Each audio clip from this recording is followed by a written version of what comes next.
Coming at you live once again, Applied English. It's Mr. Hansack with a little more grammar for you. Had to do the YouTuber intro just for Marcus because I know he loves it so much. And today's presentation is going to be about pronoun-antecedent agreement.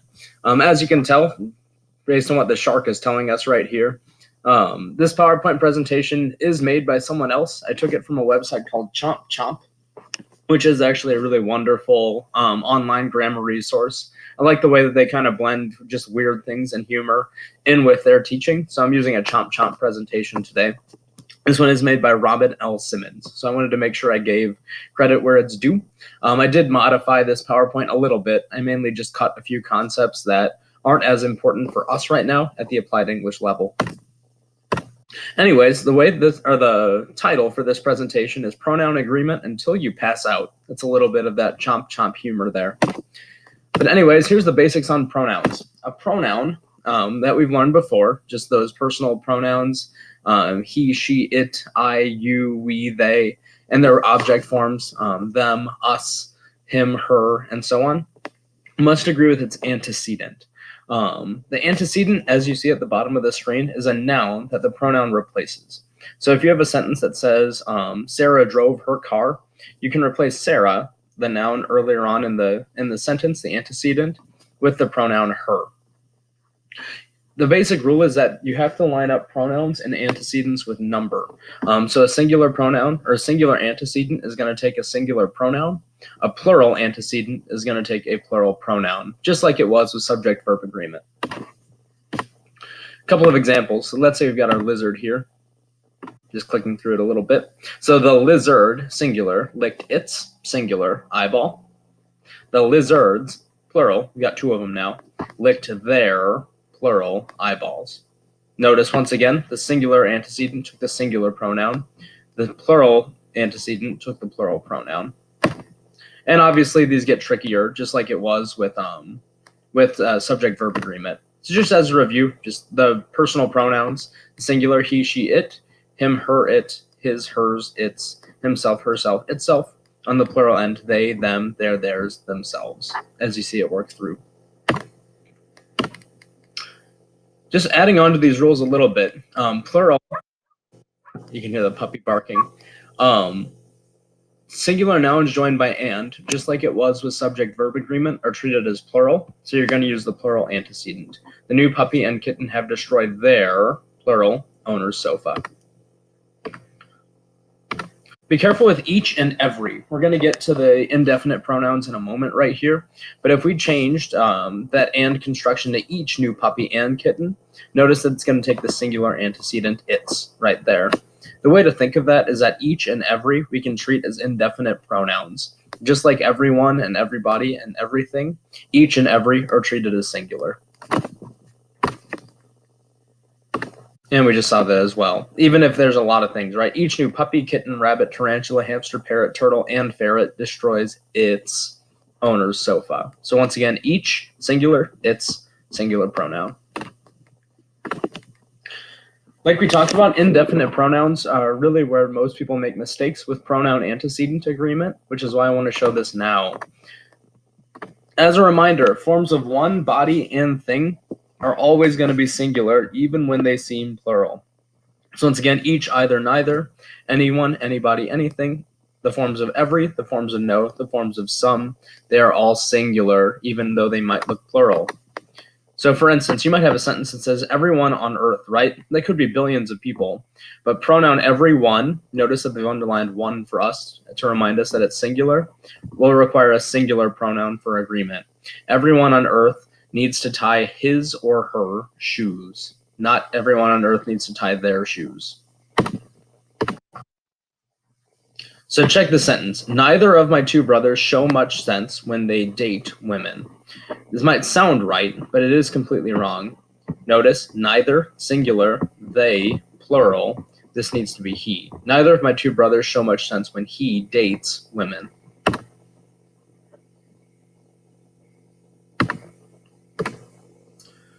A couple of things. So we also have a set of indefinite pronouns that are going to be singular or plural, depending on their context. These are the ones that we talked about with subject-verb agreement as well. So all, any, more, most. goofy chomp chomp sounds. They can be singular or plural depending on what they describe. So all of Beverly's hair is singular, gets its singular color from a bottle.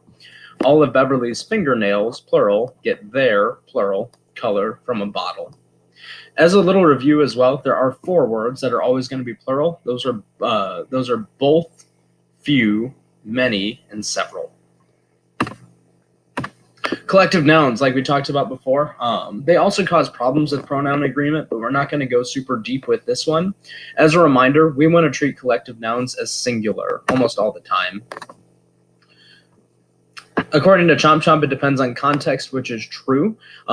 You should know that for our class, we're just going to treat them as singulars. So groups of people, team, jury, class, committee, army, family, flock, herd, etc. The general rule is that if they're acting in unison, you treat them as singular. If they're acting individually, then you're supposed to treat them as plural. Again, that's deeper than I want to go in applied English. So the team celebrated its win, right? One team all working together, it, singular. The team changed into their street clothes and went home happy. That's where you're talking about individuals. Again, I don't want to go that far. The way that a lot of people fix that confusion when they're writing is just to change it out for a plural subject in the first place. The team members ran out into the field to meet their plural opponent.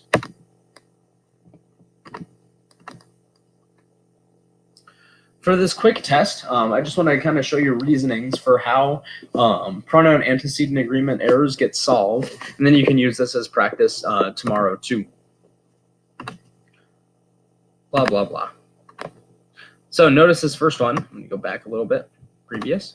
At the zoo, every lion, tiger, leopard, bear, snake, and crocodile roared their approval when the mean child slipped in a puddle and cracked his head on the sidewalk. This is the type of question that throws a lot of words at you just to trick you. Most important thing to note is you've got that word every, and you've got this pronoun there referring to it later. Notice Chomp Chomp wants you to remove the there and replace it with the singular, which would be its. Again, that might look weird with all the amount, with a high amount of different animals right here. But again, every is always treated as singular.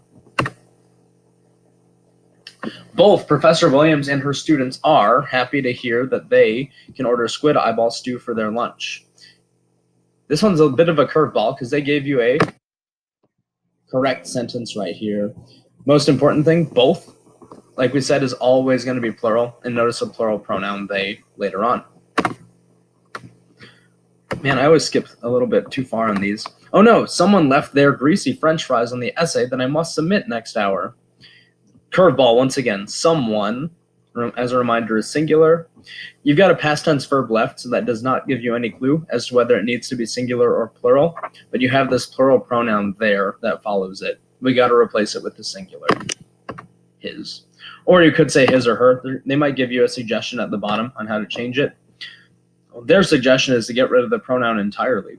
Oh no, someone left greasy French fries, not his or her, just greasy French fries on the essay.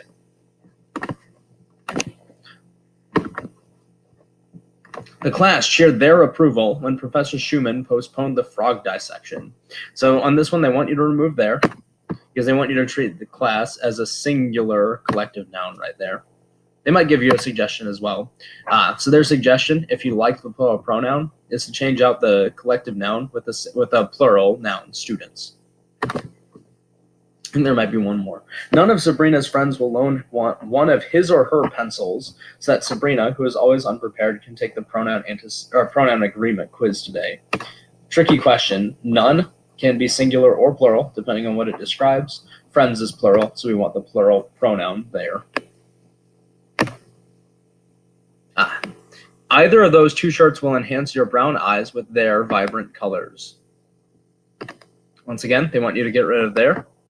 Either is singular. And that is it. So once again, take a listen to this video again. If you're still a little bit confused, we'll practice this tomorrow.